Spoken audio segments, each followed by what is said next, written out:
All right, Shalom. First and foremost, I would like to give all praise and glory unto Yahweh, Bahashem, Yahweh Shah, Bahashem, Kakwadash, double honor unto the apostles and the elders of GMS who rule well, teach well, being great examples to his younger brothers. And peace and blessing salutation to the hopeful they got there pushing his word in truth and in sincerity across the four winds in the name of Yahweh, Bahashem, Yahweh Shah, pushing to get up out of here. Shalom to the hopeful the believers, the listeners, whom have came back to the obedience of the scriptures through faith in Yahweh Bashim Shai. All right, and what I want to get into today, is a lesson called much given, much required. Okay, much given, much required.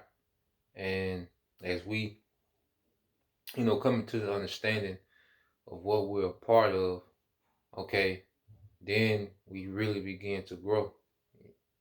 Understanding what we're a part of was just something, we touch on often. That's when you really start to grow. And that's with anything in life.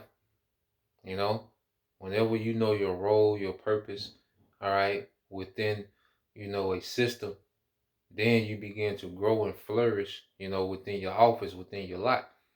Okay. And as we, understand, because, we grew up in a society in Western culture, was based off individualism. That's why you just have all this random decision making, it's just a bunch of randomness. It's just so much dysfunction and chaos because it's just a bunch of randomness because it's based on individualism. But the Bible teaches us to be nation minded. And the Bible, okay, is putting us in the ruling class mentality. And when people think of ruling or kings, because see, everybody, wants uh, these extraordinary perks and privileges and comforts, you know, that they think that, that when they think about rulership, they think of the perks, the privileges, and the comforts, and the fame and the authority. Okay, but people don't think about the responsibility that comes with it. We live in a society where people want all this authority and comforts and privileges. All right, but everyone shies away from responsibility, man. you know. And as men of Yahweh Bashim Al Shai, we're learning what a king is, what a king does. Everybody throw their word king around all over the place, but now we're really learning, okay, what is that? Okay? Because you don't associate the king with being the head of the state. People associate king with riches, women and wine. Okay, the best, clothing, decked out. Okay, well, no one really goes into the responsibility, all right, that a king will have. Yes, he will be the most powerful man in the realm, but he will also have the most responsibility in the realm. Okay, and this is what we're learning. And the one thing about it, when you think about a prince, we talk about this. A prince will have a real, tedious and um, it'll be a real tedious and strict upbringing.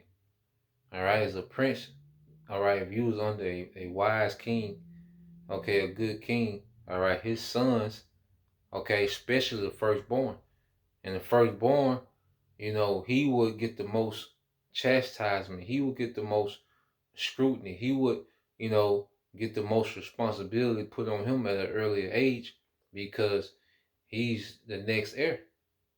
All right, he's next up.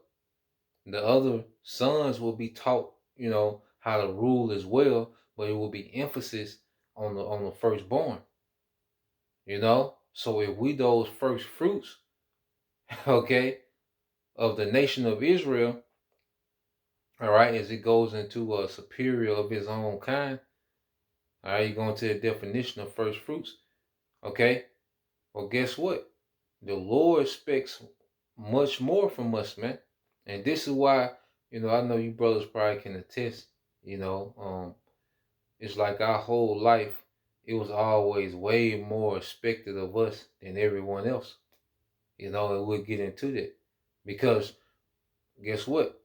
The Lord was always grooming us, man, to be rulers. If we, were predestined to be part of it, the elect, man, to be part of that number.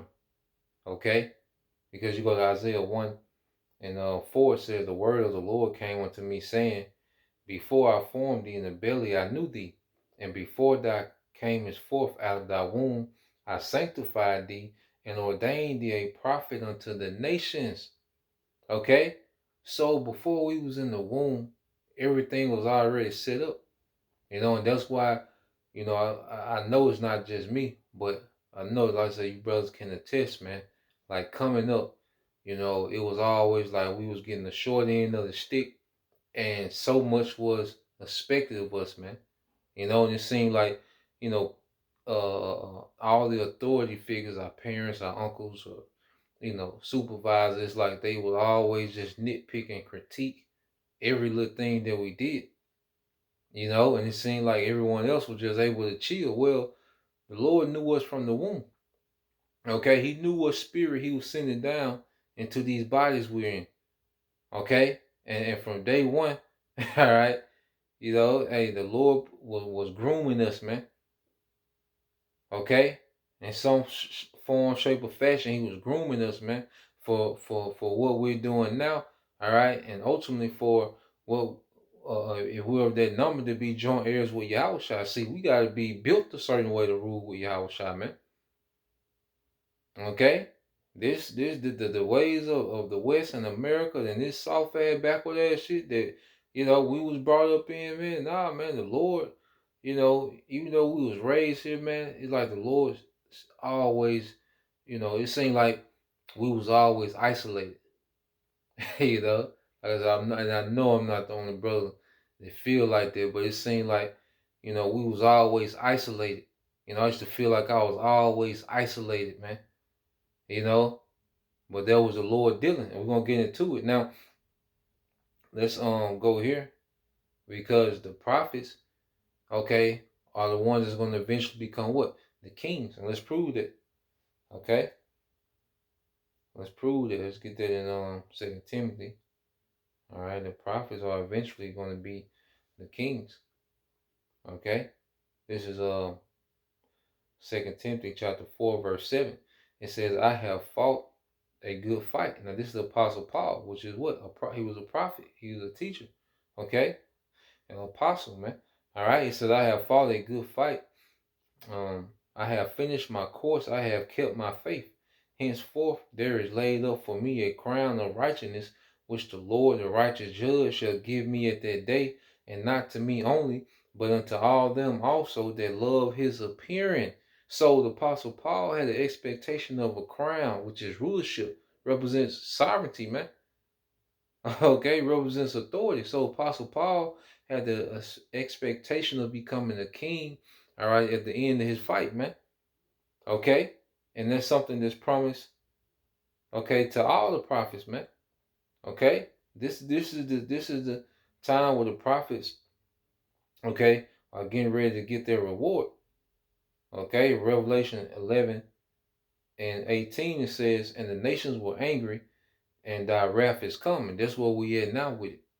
Okay, and these nations are getting ready to fight, for position in this new world order.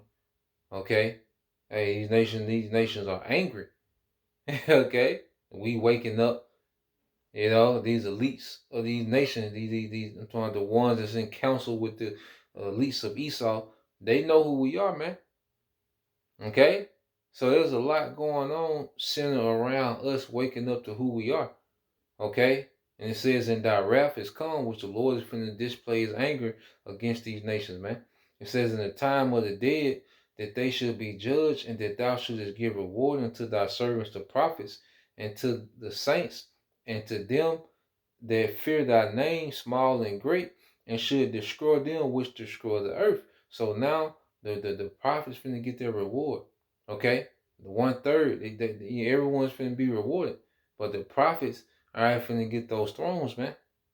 All right, but before we will be um, uh, before we would come into those thrones, hey, we had to be groomed, we had to be chastened, okay?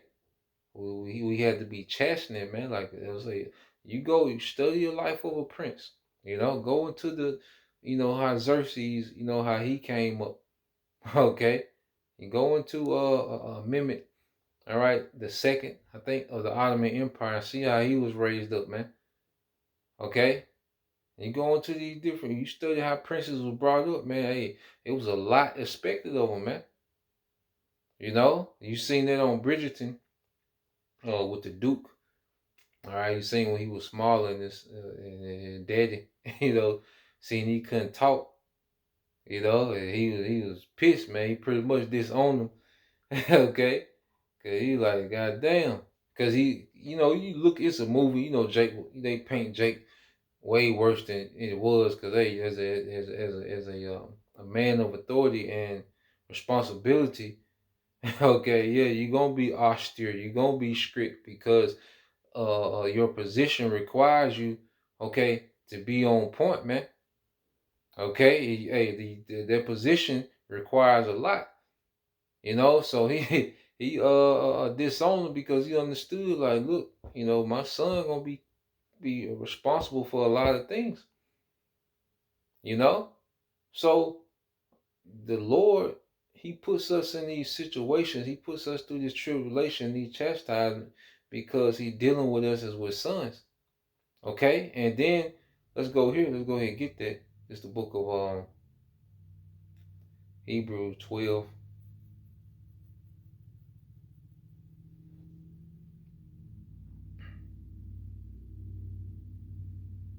All right, Hebrews 12 and 6. It says, I started I started 5. Hebrews 12 and 5. And ye have forgotten the exhortation which speaketh unto you as unto children. My son, despise not thou the chastening of the Lord, nor faint when thou art rebuked of him. For whom the Lord loveth, he chasteneth, and scourgeth every son whom he receiveth. Okay?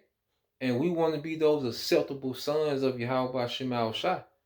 So the Lord scourges and chastens us out of love. Okay? To prepare us for our inheritance, man. For prepare us for our duties and responsibilities, man. So this is why the Lord put us in these circumstances, and you look at it from, you like, damn, it's unfair. Like, damn, why is me all the time? Why I get the short end of the stick? But that's the Lord. He was always dealing. He was always dealing, brothers. you know. And it says, if you endure chastening, the Most High dealeth with you as with sons. For what son is he whom the Father chasteneth not? So us enduring this chastening, and then when you start to see what you're becoming, then it's like, oh, okay. And you accept these things with joy. We start to accept these things with joy. We don't shy away, because you had your times, man, where you want to shy away from responsibility, man.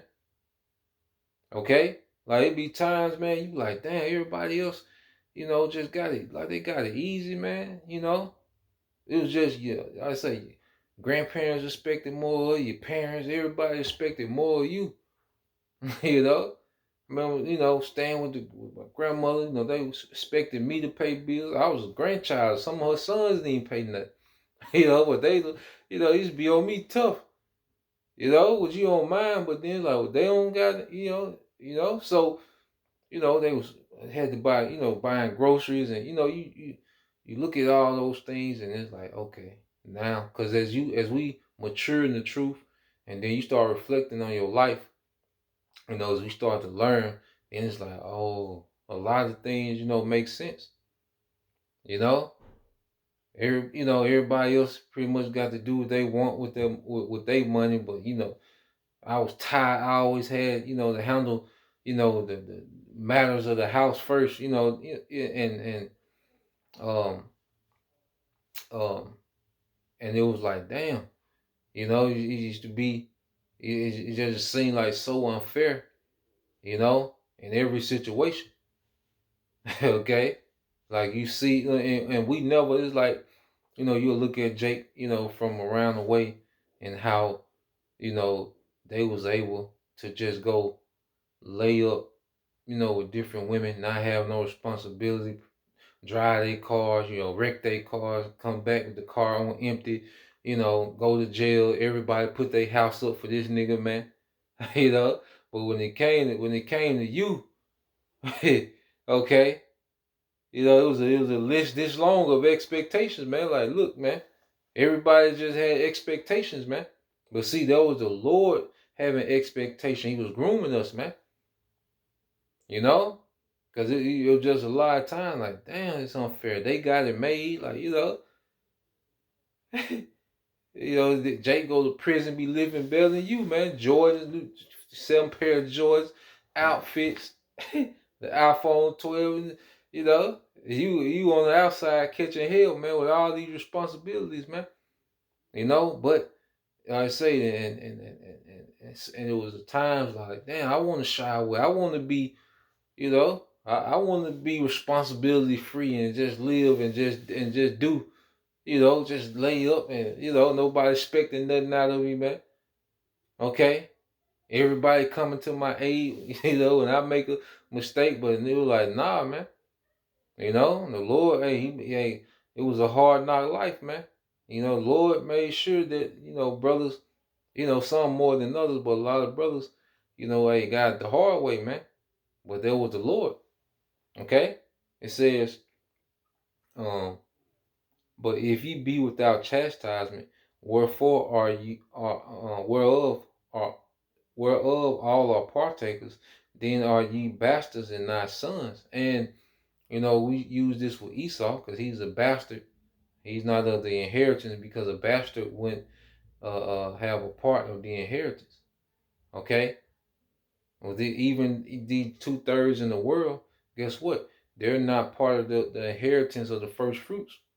So that's why the Lord really don't require much from them niggas. That's why, you look at them niggas get to live these responsibility free lives because the Lord ain't requiring much from them.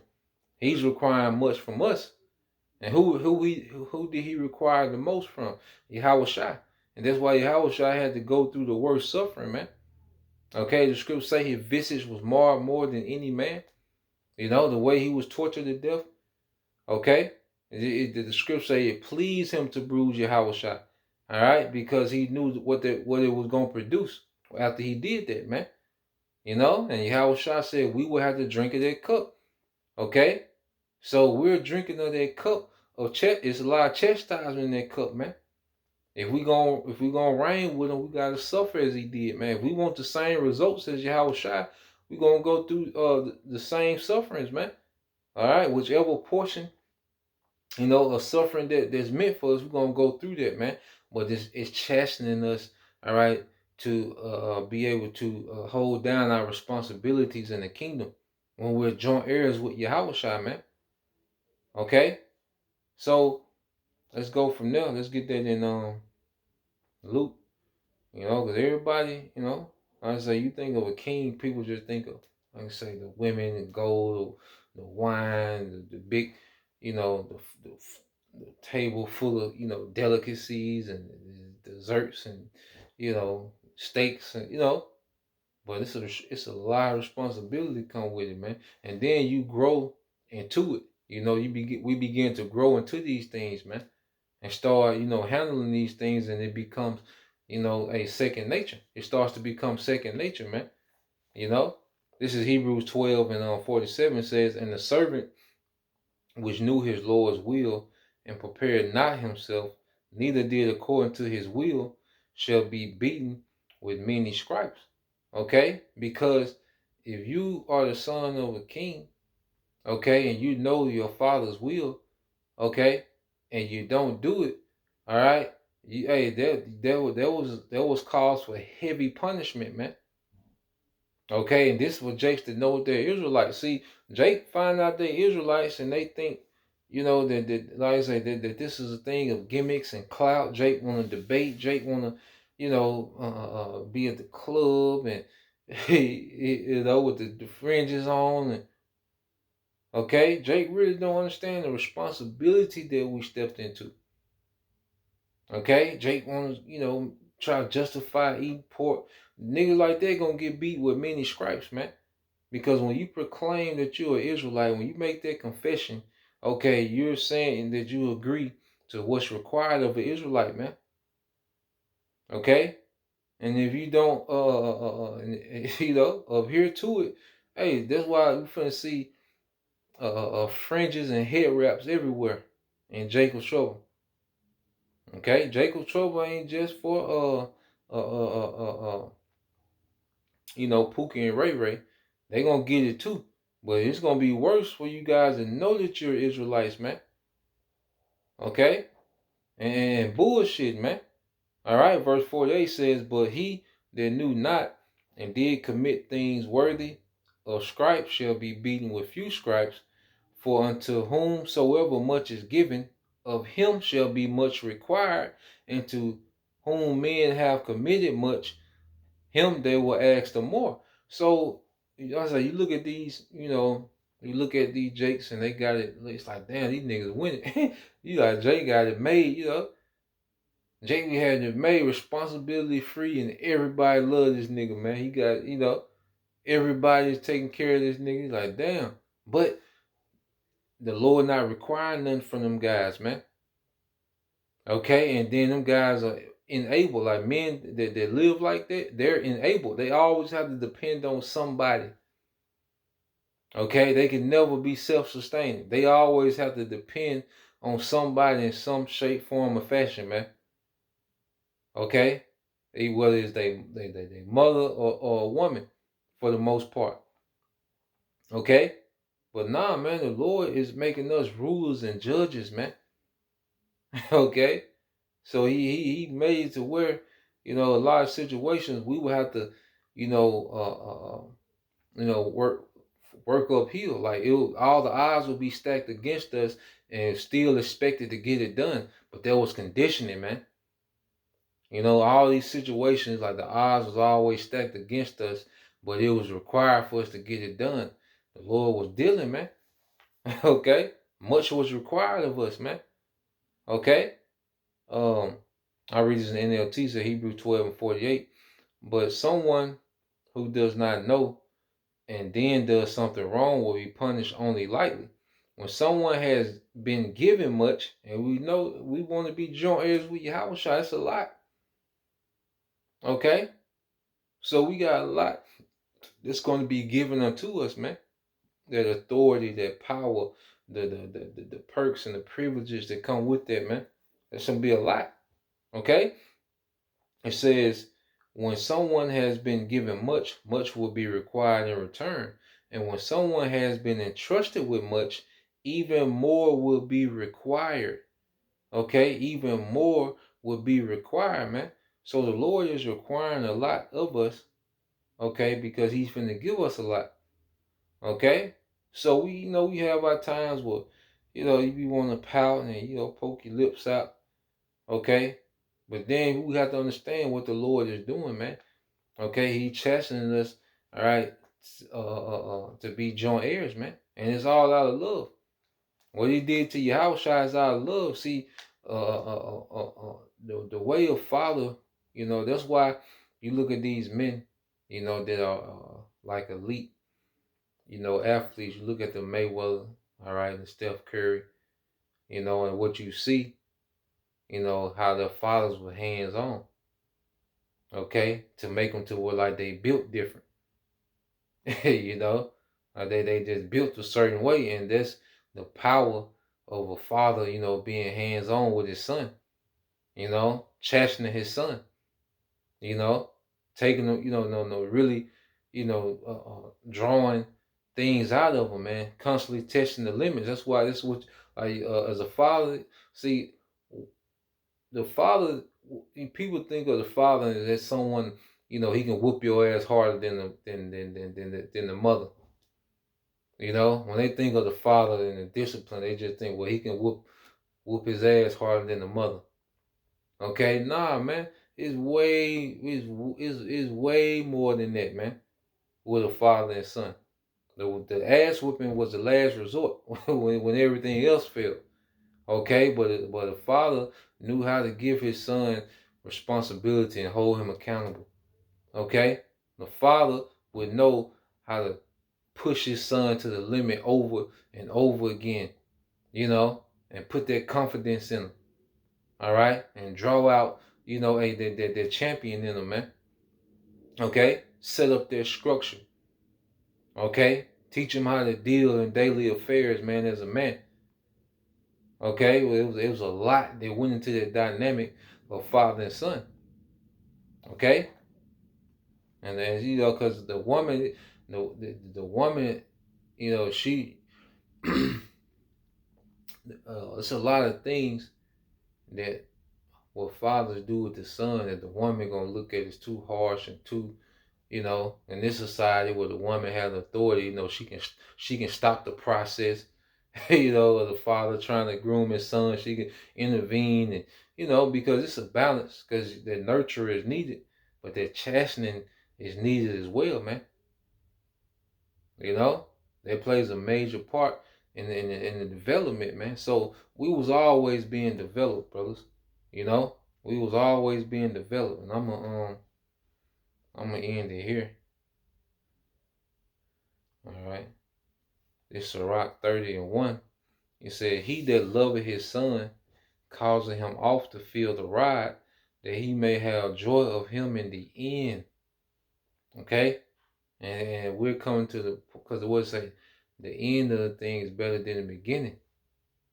Okay, and the father will chasten his son, and he will always be thinking about the finished product. You remember, men are farsighted. Okay, men see the bigger picture and everything. Men, all right, have a long term, okay, purpose in what they're doing. Okay, and then that's why it don't make sense. Like women, it don't click with a woman, all right, because she's not built to think like that. She's built to fill in the gaps. Okay, while the husband is setting up things for the long term. Okay, so the Lord, all right, he's concerned about the final product, man, and it's gonna be, all right, a joint heir with Yahushua. You know, it's gonna be his sons ruling in righteousness, all right, in the earth, man. That's the end game, you know. So that was the point. You know, Lord will you brothers, all right, and you few sisters edified. Till the next time I say Shalom, Kwam Yashala, Bible, DTA soon, Shalom.